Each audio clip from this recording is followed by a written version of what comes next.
E se o maior império do mundo não fosse destruído por exércitos inimigos, mas por um beijo trocado entre parentes próximos, selando alianças que, ao longo de séculos, se transformariam em uma sentença de morte genética. Imagine um rei cujo corpo era um mapa de anomalias, um homem tão deformado que mal conseguia mastigar ou falar, e cuja incapacidade de gerar um herdeiro mergulhou a Europa em uma guerra sangrenta. Este não é o enredo de um romance gótico. Esta é a história de Carlos II de Espanha, o resultado final de uma estratégia de poder que transformou a dinastia mais poderosa da Europa em seu próprio carrasco, a história dos Habsburgos. Para entender como o último herdeiro de uma linhagem gloriosa se tornou um espécime médico, precisamos voltar no tempo, ao final do século XV, quando a ambição de um homem lançou as bases para uma grandeza sem precedentes e uma catástrofe biológica inevitável. Esse homem era Maximiliano I, sacro imperador romano, um mestre da política matrimonial, cujo lema se tornaria o Evangelho e a maldição de sua casa: Bella gerant ali, tu, Felix Austria, nubi. Deixe que outros façam a guerra. Você feliz, Áustria, case-se. A fórmula era genial em sua simplicidade. Em vez de desperdiçar ouro e homens em campos de batalha incertos, os Habsburgos conquistariam a Europa nos leitos nupciais. Eles teceram uma teia de alianças matrimoniais tão complexa e abrangente que, em poucas gerações, seus descendentes se sentaram nos tronos da Espanha, Hungria, Boêmia e Borgonha. Maximiliano casou seu filho, Filipe o Belo, com Joana, a herdeira dos reinos de Castela e Aragão. Desta união nasceram 6 filhos, incluindo 2 futuros imperadores, Carlos e Fernando, e 4 rainhas. O poder se concentrava, o sangue se misturava. A próxima geração foi ainda mais longe. Em um movimento de mestre em Viena, no ano de 1515, Maximiliano orquestrou um casamento duplo espetacular. Sua neta, Maria, se casaria com Luís, herdeiro da Hungria e Boêmia, e seu neto Fernando se casaria com a irmã de Luís, Ana. O resultado?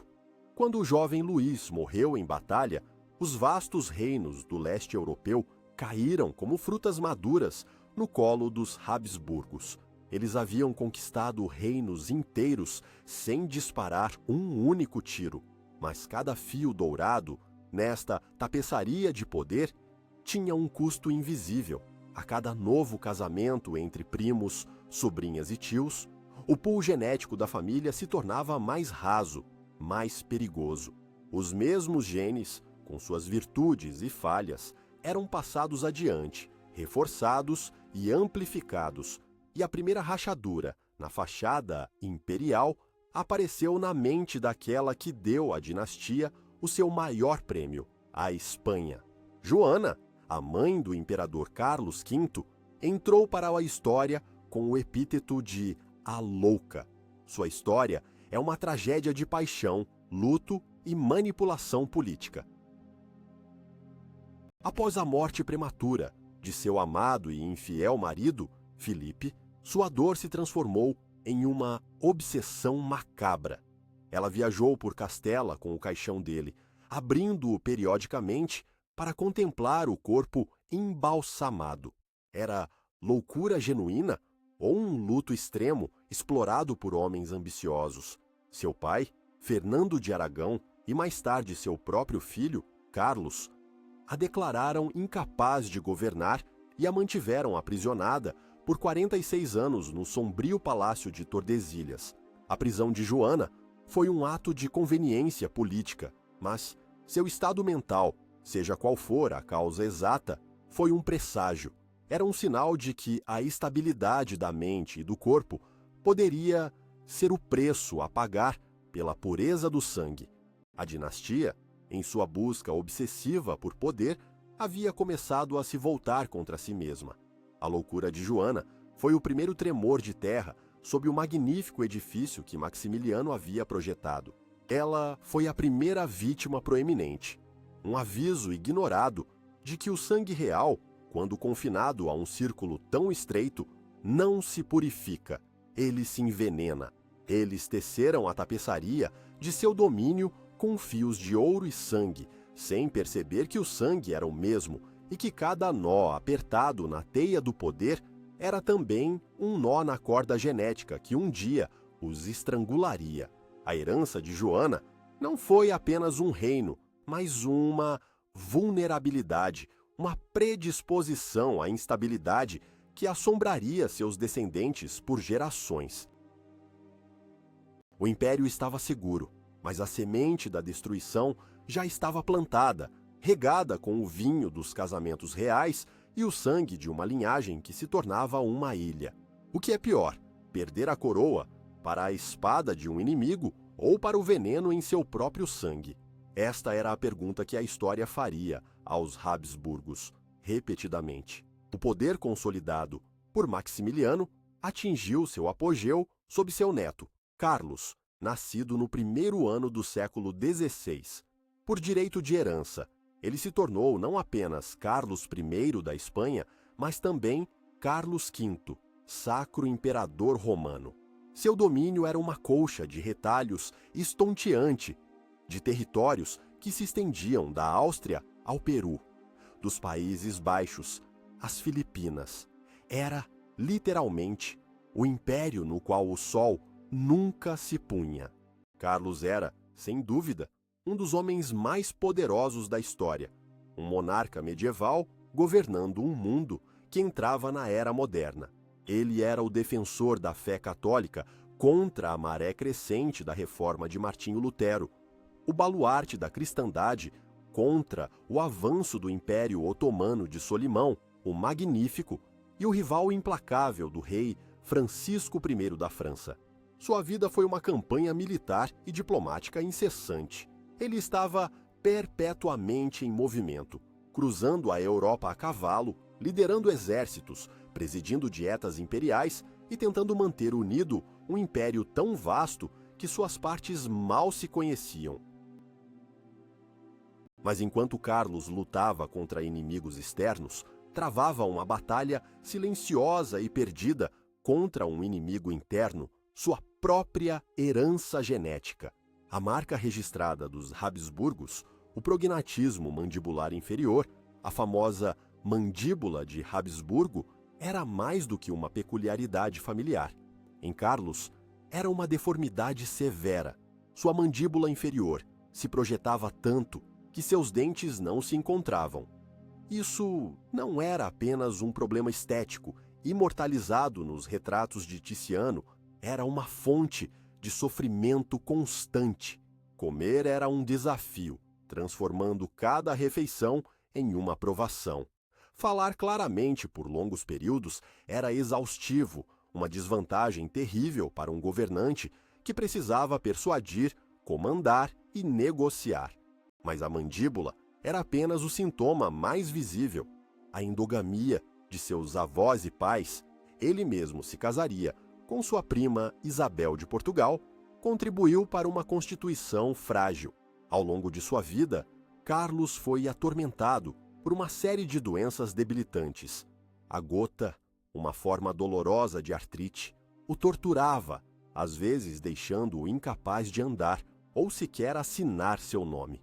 Sofria de hemorroidas graves, asma e uma indigestão crônica, exacerbada por sua dieta notoriamente voraz e pela dificuldade em mastigar. O governante do mundo era um prisioneiro de seu próprio corpo.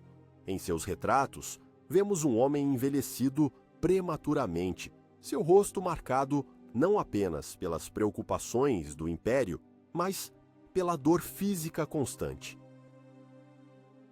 A mandíbula proeminente lhe conferia uma expressão de teimosia e melancolia, talvez um reflexo preciso de sua personalidade. Ele era conhecido por sua determinação férrea, mas também por episódios de depressão profunda que se tornaram mais frequentes com a idade e a deterioração de sua saúde. Você seria capaz de sacrificar a felicidade e a saúde de seus filhos para manter o poder?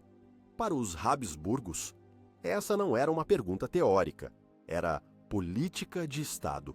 Cada dor lancinante em suas articulações, cada noite sem dormir, cada dificuldade em se dirigir aos seus súditos, era um lembrete do preço de seu sangue puro. O peso do mundo em seus ombros era igualado pelo peso de sua herança genética.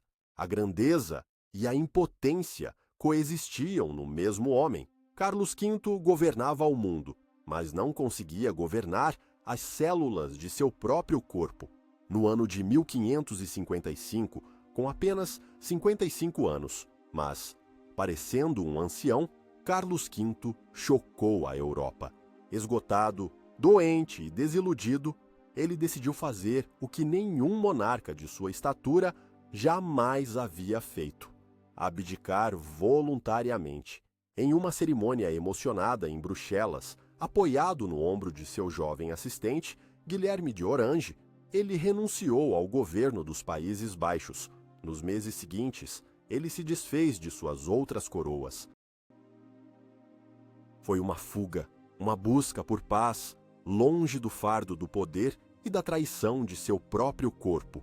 Ele se retirou para um mosteiro isolado em Yuste, na Espanha, onde passou seus últimos dias, não em ascetismo, mas em um conforto cuidadosamente administrado, cercado por seus relógios e ainda se entregando à sua paixão pela comida que tanto o fazia sofrer. Sua decisão de se retirar foi profundamente pessoal, mas sua última grande ação política teria consequências genéticas e históricas duradouras. Ele dividiu seu vasto império. A seu irmão mais novo, Fernando, ele legou as terras austríacas e a coroa imperial. A seu único filho legítimo, Filipe, ele entregou o Império Espanhol, com suas vastas possessões na Itália, nos Países Baixos e no Novo Mundo. Ao dividir o império, ele também dividiu a maldição. A partir daquele momento, a Casa de Habsburgo se separou em dois ramos, o austríaco e o espanhol. E foi no ramo espanhol, agora geograficamente e geneticamente isolado, que o veneno da endogamia agiria com uma virulência aterrorizante, levando a linhagem a um beco sem saída biológico. A herança que Filipe recebeu não era apenas um império, mas uma bomba relógio genética. Filipe II da Espanha herdou de seu pai não apenas o maior império do planeta, mas também uma devoção religiosa fervorosa, uma ética de trabalho implacável e uma mandíbula protuberante. Mas onde Carlos era um guerreiro itinerante, Filipe era um administrador sedentário, um rei burocrata que preferia governar o mundo com caneta e papel do que com a espada. Ele raramente deixava a Espanha e, a partir de 1584, governou seu vasto império a partir de um único lugar, um palácio-mosteiro-mausoléu de granito austero que ele construiu nas colinas áridas perto de Madrid. Seu nome era San Lorenzo de El Escorial. O Escorial era o reflexo perfeito da alma de seu mestre, sombrio, labiríntico, devoto e impregnado de morte. Era menos um palácio e mais uma fortaleza da fé católica, o centro nevrálgico de um império e o coração de pedra de uma dinastia que se fechava sobre si mesma. Se os Habsburgos haviam transformado sua linhagem em uma prisão, o Escorial era sua cela mais segura. Filipe era a aranha no centro desta teia de pedra, controlando os fios do poder que se estendiam por continentes, lendo despachos, anotando ordens e rezando incessantemente.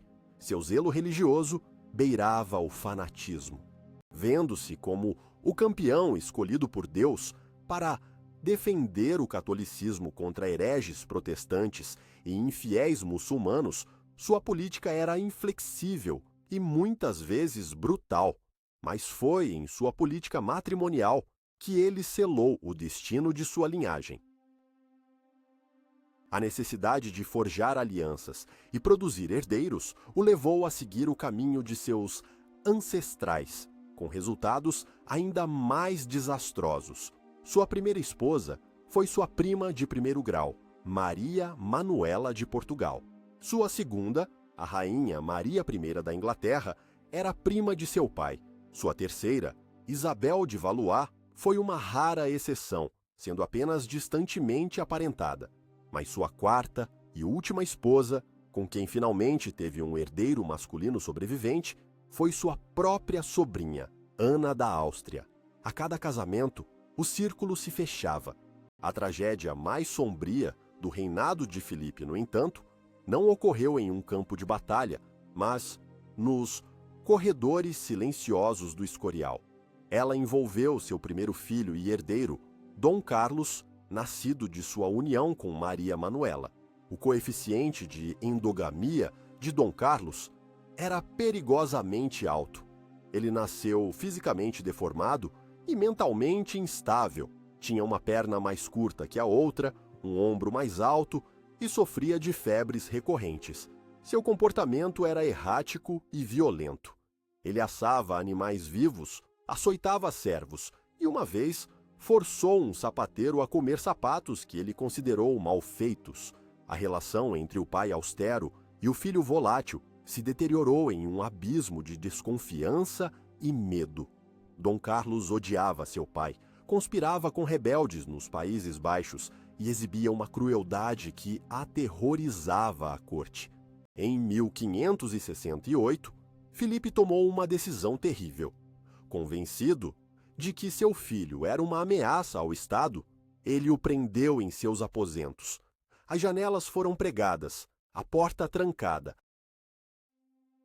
6 meses depois, Dom Carlos morreu na prisão, aos 23 anos. A causa oficial foi sua própria saúde debilitada, mas os rumores de que Filipe o havia assassinado se espalharam pela Europa, manchando sua reputação para sempre e criando a lenda negra do rei tirano. Independentemente da causa da morte, a tragédia de Dom Carlos foi um vislumbre aterrador do futuro. Ele foi o primeiro produto verdadeiramente disfuncional da fábrica de endogamia dos Habsburgos espanhóis, um prenúncio do que estava por vir. O rei, em sua busca por um herdeiro adequado, estava disposto a sacrificar até mesmo seu próprio filho, sem perceber que o verdadeiro inimigo não era a rebelião do príncipe, mas a traição silenciosa em seu sangue compartilhado. O Escorial, com seus corredores frios e relíquias de santos, tornou-se o túmulo do primeiro herdeiro e um laboratório para a fase final e mais letal do experimento genético dos Habsburgos. As decisões de Filipe, tanto políticas quanto pessoais, aprofundaram o isolamento da Espanha e aceleraram a marcha de sua família em direção ao abismo. A derrota de sua invencível armada contra a Inglaterra em 1588 foi um golpe devastador para o prestígio espanhol, mas a verdadeira derrota, a que não podia ser revertida, estava acontecendo em um nível molecular, nos cromossomos de seus filhos. Após a morte de Filipe II, a Espanha, e com ela a dinastia Habsburgo, entrou em um longo e lento outono. O século XVII foi uma era de paradoxos. Enquanto o poder político e militar do Império se esvaía, a cultura espanhola florescia em uma era de ouro sem precedentes. E foi essa explosão de gênio artístico que, ironicamente, nos deixou o registro mais detalhado e implacável do declínio genético da família real. Os sucessores de Filipe II foram homens de calibre muito menor. Seu filho, Filipe III, era um monarca piedoso, mais fraco e indolente, que preferia os prazeres da corte à labuta do governo, delegando o poder a seus favoritos, os válidos.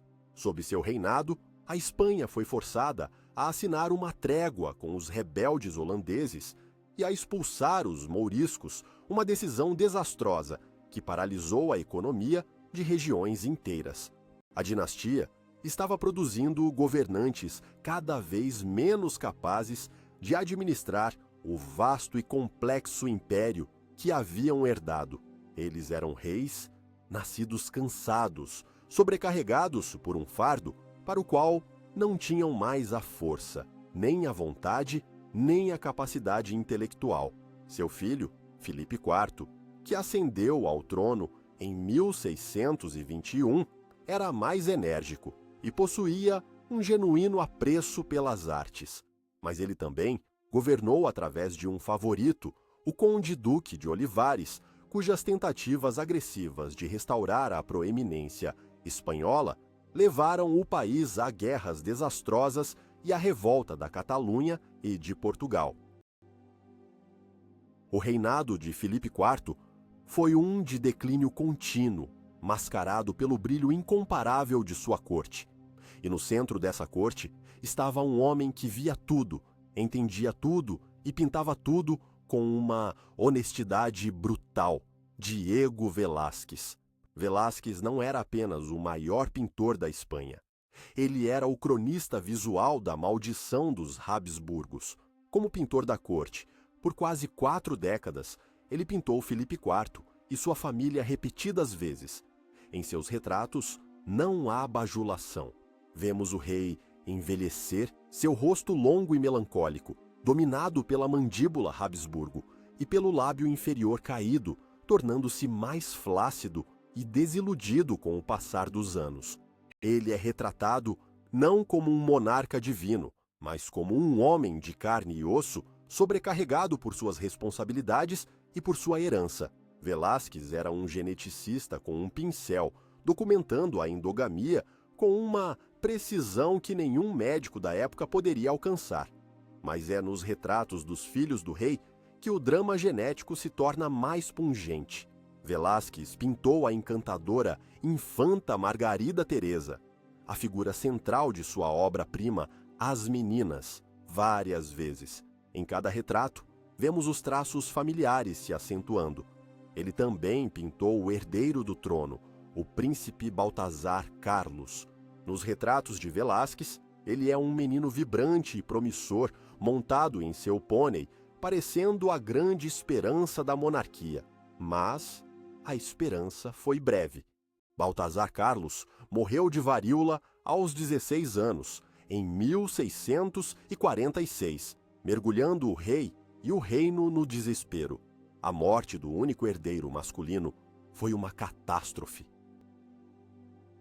Filipe IV, já na meia-idade, precisava desesperadamente de um novo filho para garantir a sucessão.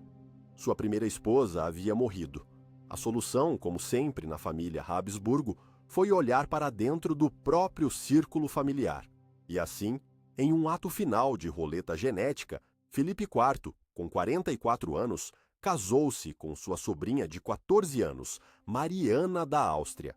Ela havia sido prometida a seu filho morto, Baltazar Carlos. Em vez disso, casou-se com o pai dele. Essa união entre tio e sobrinha foi o prego final no caixão genético dos Habsburgos espanhóis. Foi o ato que produziria o resultado mais extremo e trágico de 200 anos de endogamia, o rei Carlos II. O que o pincel de Velázquez capturou melhor: a majestade de uma coroa ou a tragédia de um código genético? Compartilhe sua opinião. Enquanto o ramo espanhol da dinastia se afundava lentamente em um crepúsculo dourado de arte e decadência genética, seus primos austríacos permaneciam no centro turbulento da política europeia. Eles não estavam menos comprometidos com a estratégia de casamentos consanguíneos. A nova rainha da Espanha, Mariana, era uma Habsburgo austríaca, mas seu pool genético, embora restrito, era ligeiramente mais diversificado, e eles governavam um império mais dinâmico e menos isolado. No entanto, o mesmo sangue corria em suas veias, e com ele, a mesma tendência à rigidez, à piedade inflexível e a uma teimosia que podia inflamar um continente. E no início do século XVII, essa teimosia familiar ajudou a desencadear a catástrofe mais devastadora que a Europa havia conhecido desde a Peste Negra, a Guerra dos 30 Anos. O conflito começou em 1618 como uma revolta dos nobres protestantes da Boêmia contra seu governante católico, o futuro Sacro Imperador Romano Fernando II. A intransigência de Fernando, sua recusa em tolerar o protestantismo e sua crença fervorosa em seu direito divino transformaram uma disputa local em um incêndio pan-europeu. Fernando II e mais tarde seu filho, Fernando III, eram a personificação do zelo da contra-reforma Habsburgo. Eles também se casaram com primas, fortalecendo os laços com os ramos católicos da Baviera e da Espanha. Seus retratos psicológicos, baseados em suas ações, revelam homens cuja fé era inseparável da política e cuja determinação em erradicar a heresia os tornava surdos a qualquer compromisso. A guerra que eles travaram não foi apenas um conflito religioso entre católicos e protestantes. Rapidamente, se tornou uma luta geopolítica brutal pelo domínio da Europa, envolvendo a Suécia, a Dinamarca, a França e a Espanha. Foi a primeira guerra total da era moderna, travada com uma ferocidade sem precedentes por exércitos de mercenários que viviam da terra, saqueando, matando e espalhando fome e doenças. Os territórios alemães, o principal campo de batalha, foram devastados. Em algumas regiões, a população foi reduzida em mais de 1/3. A loucura da guerra, com sua espiral de violência e vingança, parecia um reflexo macrocósmico da obsessão de uma dinastia com a pureza de fé e pureza de sangue, que, em ambos os casos, levou à destruição. No meio deste caos, surgiu uma das figuras mais enigmáticas e brilhantes da época, Albrecht von Wallenstein. Um nobre boêmio convertido ao catolicismo, Wallenstein levantou um vasto exército privado a serviço do imperador Fernando II. Ele era um gênio militar, um estrategista inovador e um homem de ambição ilimitada, cujas vitórias salvaram a causa Habsburgo em seus momentos mais sombrios. No entanto, sua imensa riqueza, poder e independência o tornaram suspeito aos olhos de seus patrões. Ele era um cometa brilhante no céu de monarcas medíocres, e eles o temiam tanto quanto precisavam dele. Em 1634, convencido de que seu maior general estava conspirando para traí-lo, o imperador Fernando II declarou Wallenstein um traidor e o destituiu do comando. Poucos dias depois, ele foi assassinado por seus próprios oficiais. O assassinato de Wallenstein, ordenado pelo imperador que ele servia, foi um ato de autossabotagem, revelando a paranoia e a desconfiança que se escondiam sob a fachada de piedade dos Habsburgos. Eles preferiam destruir um comandante genial a tolerar uma ameaça percebida ao seu poder absoluto. A Guerra dos 30 Anos mostrou como os traços pessoais dos monarcas, sua teimosia, seu fanatismo religioso, sua desconfiança, traços que foram concentrados e amplificados por gerações de endogamia, podiam ter consequências cataclísmicas, mergulhando um continente inteiro em um banho de sangue que duraria 3 décadas e deixaria uma cicatriz permanente na memória da Europa. De volta a Madrid, longe dos campos de batalha alemães, uma batalha diferente estava sendo travada. Era uma batalha silenciosa, travada não com canhões e espadas, mas com orações, sangrias e poções bizarras. O campo de batalha era o corpo frágil e doente do último herdeiro da união entre Filipe IV e sua sobrinha Mariana, Carlos II. Nascido em 1661, sua chegada foi recebida com alívio e apreensão. Ele era o herdeiro masculino tão esperado, a garantia da continuidade da dinastia. Mas desde o momento de seu nascimento, ficou claro que algo estava terrivelmente errado. Carlos era a culminação de séculos de endogamia, a personificação de uma catástrofe genética. Análises genealógicas modernas calcularam seu coeficiente de endogamia em 0,254, um número assombroso, ligeiramente superior ao que resultaria da união entre um irmão e uma irmã. Seus pais não eram apenas tio e sobrinha, eles também eram primos de diferentes graus, e seus 8 bisavós descendiam todos de Joana e Filipe o Belo. Ele era menos o herdeiro de uma dinastia e mais um beco sem saída genético.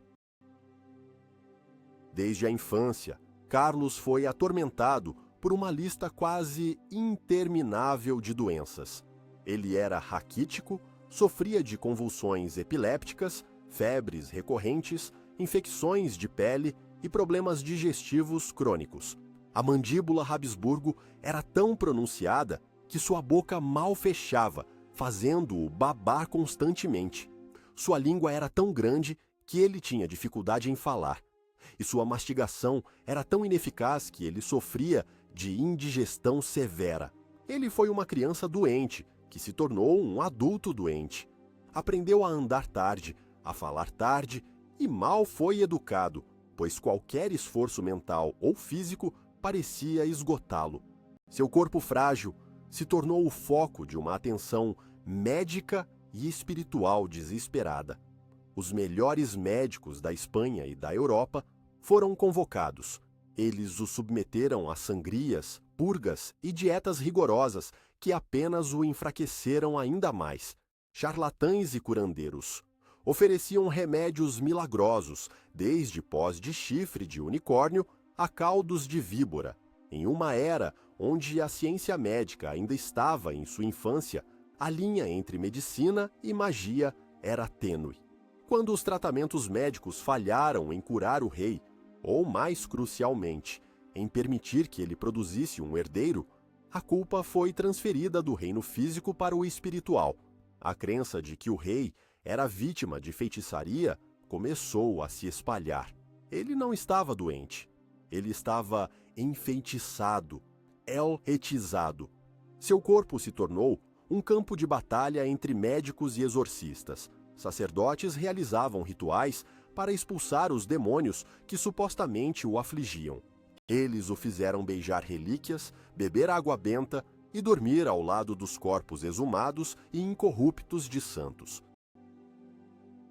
Em uma das tentativas mais macabras, exorcistas o levaram aos túmulos de seus ancestrais no Escorial, forçando-o a olhar para os restos em decomposição de seus pais e avós, na esperança de que o choque rompesse o feitiço.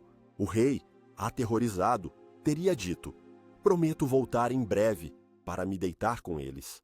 Ninguém na corte parecia entender que os verdadeiros demônios de Carlos não eram do inferno, mas de seu próprio DNA, os genes recessivos nocivos que haviam se acumulado ao longo de gerações. A impotência da medicina e da igreja diante da biologia era total.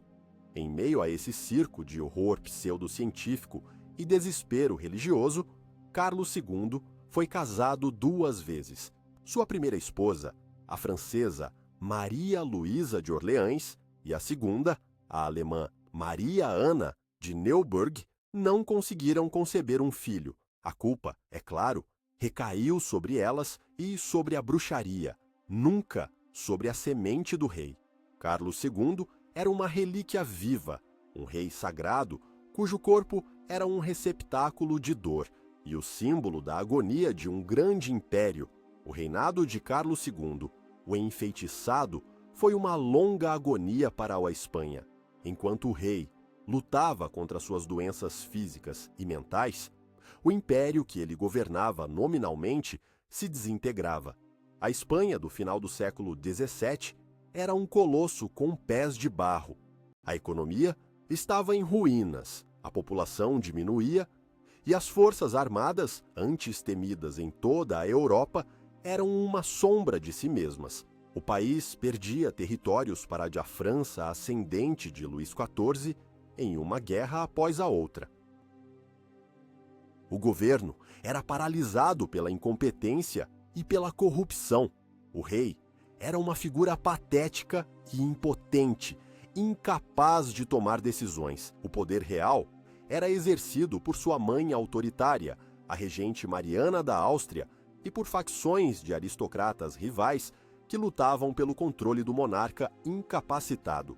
A corte de Madrid se tornou um ninho de intrigas, onde o futuro do maior império do mundo estava em jogo, não nas mãos de seu rei, mas nas dos diplomatas e espiões das potências estrangeiras. A Europa observava a lenta morte do rei espanhol com uma mistura de pena e cobiça predatória. Como Carlos não tinha filhos e era claramente incapaz de gerar um, a questão de quem herdaria seu vasto império se tornou o problema mais explosivo da política internacional. Dois principais pretendentes surgiram, ambos parentes próximos de Carlos. O primeiro era o candidato francês, Philippe, duque de Anjou, neto do poderoso rei Sol, Luís XIV. A mãe de Luís e sua esposa eram ambas infantas espanholas, dando-lhe uma forte reivindicação. O segundo era o candidato austríaco, o arquiduque Carlos, o filho mais novo do sacro imperador romano Leopoldo I, ele mesmo um Habsburgo. Leopoldo argumentava que a herança deveria permanecer dentro da família Habsburgo.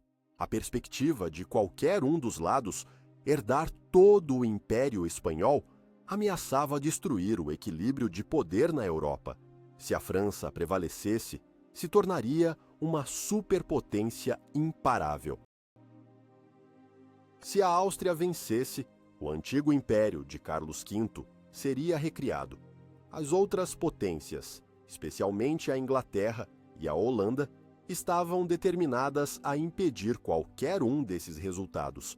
Enquanto Carlos II ainda vivia, os monarcas europeus começaram a se comportar como abutres circulando uma carcaça. Eles negociaram tratados secretos para dividir o Império Espanhol entre si após sua morte, sem sequer consultar o governo espanhol. A Corte de Madrid se transformou em um campo de batalha para espiões e diplomatas com as facções francesa e austríaca, travando uma guerra de subornos, chantagens e propaganda para influenciar o rei moribundo e seu testamento. A rainha Maria Ana de Neuburg apoiava ferozmente o candidato austríaco. O cardeal Portocarrero, o clérigo mais poderoso da Espanha, defendia a causa francesa, acreditando que apenas a França era forte o suficiente para manter o Império unido. Carlos II, em seus raros momentos de lucidez, era puxado em todas as direções. Ele era menos um jogador neste jogo monstruoso e mais o prêmio principal. A tragédia pessoal de um homem, produto de 200 anos de orgulho dinástico, havia se tornado o estopim de uma crise internacional. Toda a Europa prendia a respiração, esperando o último suspiro do rei enfeitiçado. Um suspiro que, inevitavelmente, mergulharia o continente em chamas. O que foi mais assustador na Corte de Madrid? A ambição dos diplomatas estrangeiros ou o silêncio dos médicos espanhóis? Vote nos comentários. No dia 1º de novembro do ano de 1700, o dia de Todos os Santos, Carlos II da Espanha finalmente morreu. Ele tinha apenas 38 anos, mas seu corpo estava tão desgastado que a autópsia revelou que ele não continha uma única gota de sangue. Seu coração era do tamanho de um grão de pimenta, seus pulmões corroídos, seus intestinos putrefatos e gangrenosos. Ele tinha uma única pedra negra, do tamanho de uma noz em seu rim, e sua cabeça estava cheia de água. Foi o veredito final da biologia sobre a dinastia. Mas sua morte não trouxe paz. Pelo contrário, desencadeou a tempestade que a Europa tanto temia. Antes de morrer, sob intensa pressão da facção francesa liderada pelo cardeal Portocarrero, Carlos havia assinado um novo testamento. Contrariando os desejos de sua esposa e de seus parentes austríacos, ele legou todo o seu império, intacto, ao neto de Luís XIV, Filipe de Anjou. A condição era que as coroas da França e da Espanha nunca fossem unidas na mesma pessoa. Quando a notícia chegou a Versalhes, Luís XIV declarou orgulhosamente: "Não existem mais Pirineus." Para o resto da Europa, esta era uma declaração de guerra. A aceitação do testamento pela França significava a criação de uma superpotência Bourbon que se estenderia de Flandres ao Peru, uma grande aliança liderada pela Inglaterra, a Holanda e a Áustria, foi formada para contestar a sucessão e colocar o candidato austríaco, o arquiduque Carlos, no trono espanhol.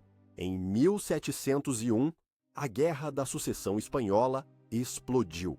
Foi o primeiro conflito verdadeiramente global do século XVIII, com batalhas travadas não apenas na Europa, na Espanha, Itália, Alemanha e Países Baixos, mas também nas colônias da América do Norte.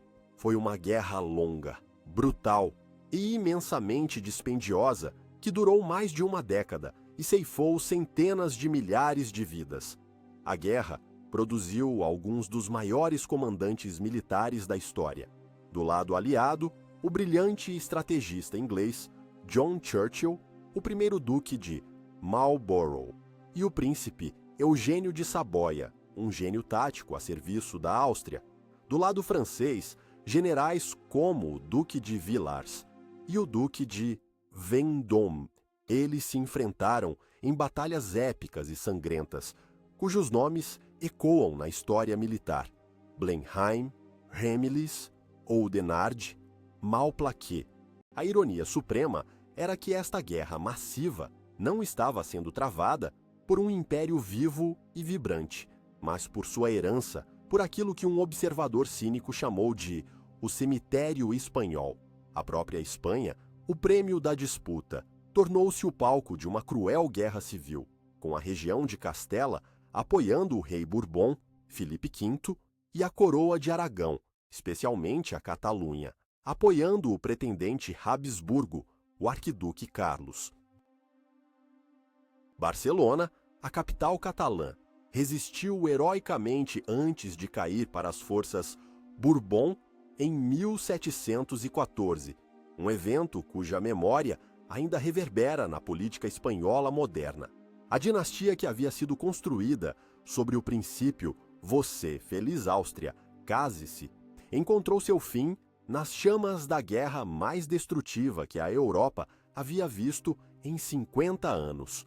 O sangue que eles se esforçaram tanto para manter puro se provou estéril, e sua esterilidade mergulhou o continente em um banho de sangue. A guerra terminou em um impasse e um compromisso: os tratados de Utrecht e Rastatt, assinados entre 1713 e 1715, redesenharam o mapa da Europa. Filipe V foi reconhecido como rei da Espanha e de seu império ultramarino, mas foi forçado a renunciar a qualquer direito ao trono francês. A Áustria recebeu a maior parte das possessões espanholas na Itália e nos Países Baixos. A Grã-Bretanha emergiu como a grande vencedora, ganhando Gibraltar, Minorca e valiosos direitos comerciais na América Espanhola, estabelecendo as bases para seu futuro império global. A era dos Habsburgos na Espanha havia terminado. A casa que um dia governou o mundo havia se extinguido em meio ao rugido dos canhões, vítima final de sua própria estratégia fatal.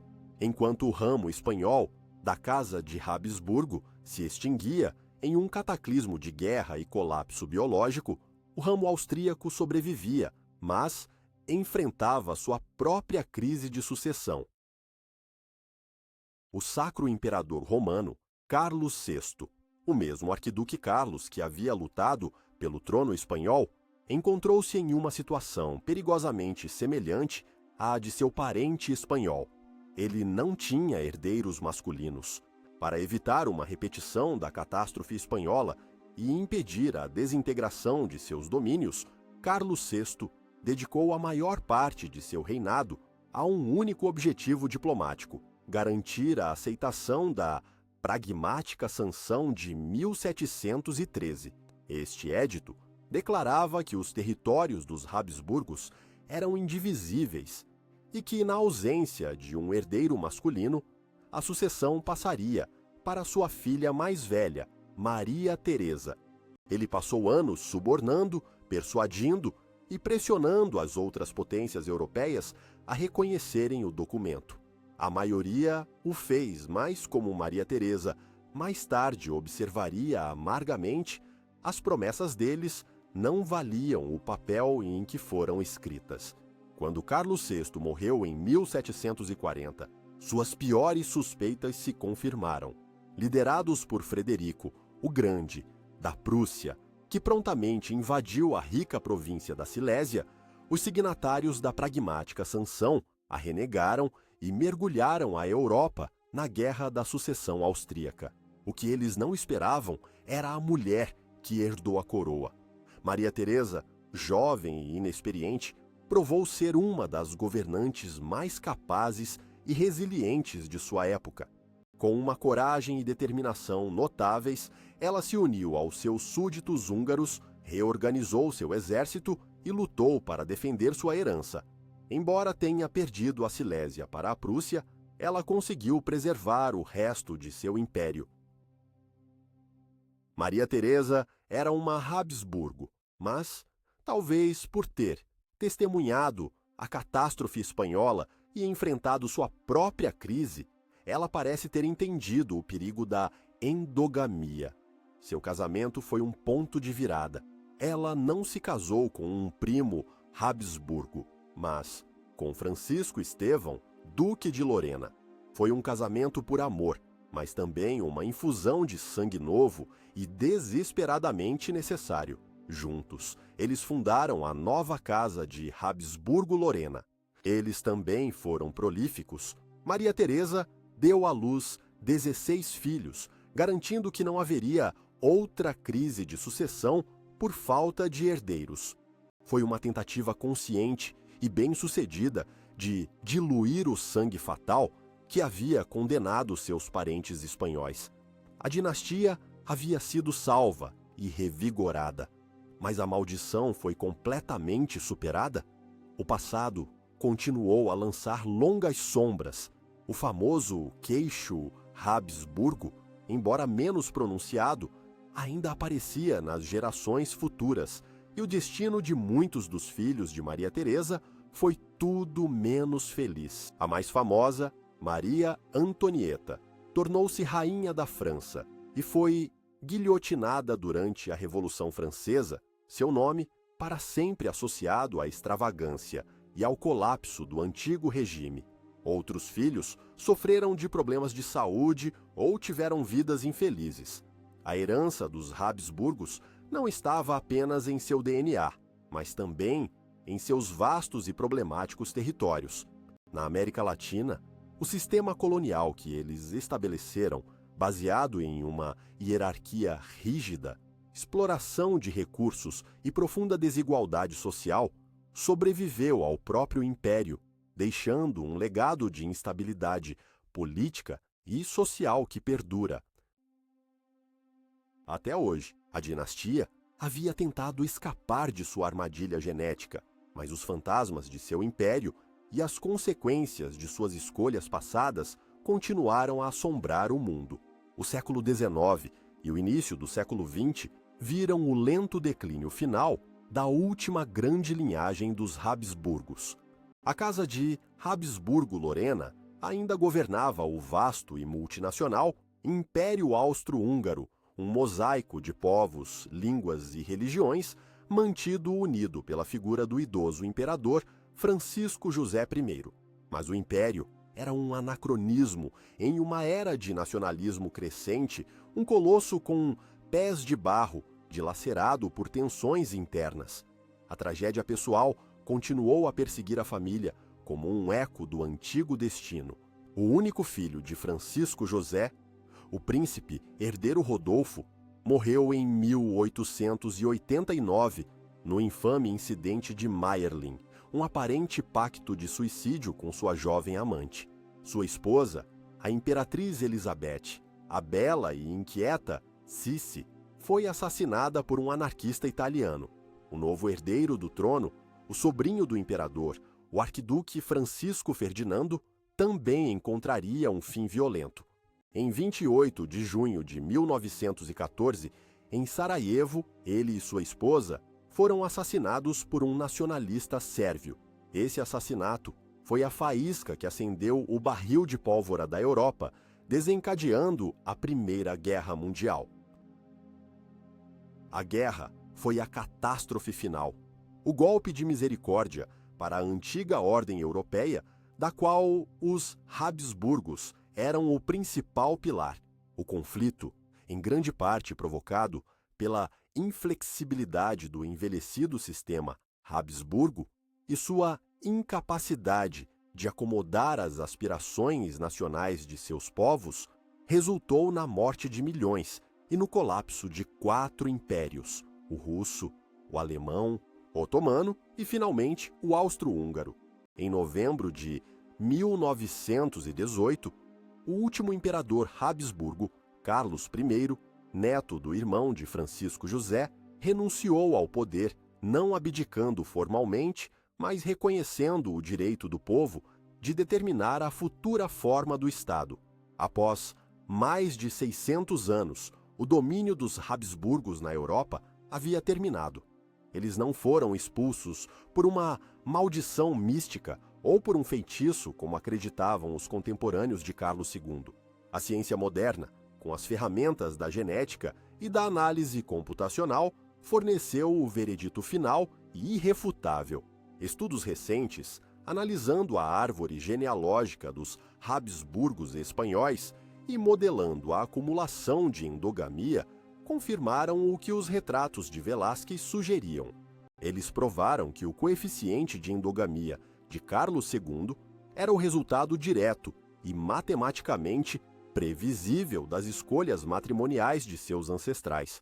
Não foi um castigo divino. Foi um suicídio biológico lento, doloroso e absolutamente lógico, cometido em nome da preservação do poder. A estratégia que lhes deu um império acabou por lhes roubar a vitalidade e, por fim, a própria existência. Os Habsburgos construíram as muralhas em torno de seu poder com tanto cuidado que transformaram sua própria linhagem em uma fortaleza e, ao mesmo tempo, em uma prisão da qual não havia escapatória genética. Sua história é uma lição poderosa sobre os limites do orgulho humano e as leis inescapáveis da biologia. Eles tentaram controlar seu destino controlando seu sangue e, ao fazer isso, transformaram seu maior trunfo em seu veneno mais letal. A história dos Habsburgos é um aviso final sobre aonde a ambição desmedida pode levar. Hoje, quando a engenharia genética nos dá um poder com o qual eles nem poderiam sonhar, sua lição é mais relevante do que nunca. Diga-nos o que nosso mundo escolherá para o futuro: a sabedoria da natureza ou o controle total sobre nossa própria evolução? Escreva sua resposta nos comentários. Sua opinião é muito importante para nós.